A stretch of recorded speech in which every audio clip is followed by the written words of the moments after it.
Hey there, welcome back to another informative video. So let's see how you can use your Google Maps without any internet or without any mobile data. So it helps while traveling when you have no internet connection. So let's see how you can do this. So first click on your profile icon here on Google Maps. Now click on offline maps, which you can see here, and just click on that.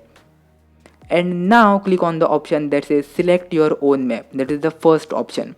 So click on this option. Now here select the area which you want to view as offline or which you want to use without any internet. So the bigger will be the area, the larger will be the size of the download. So here let me show you how you can download it. So here I am selecting one small area, and here as you can see the size of the map, that is 30 MB.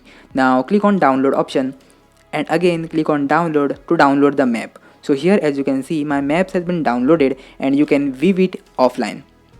Now whenever you want to view your maps offline without any internet, just click on your profile picture, click on offline maps, select the map and again click on the map, and you will easily able to see the maps offline without any internet connection.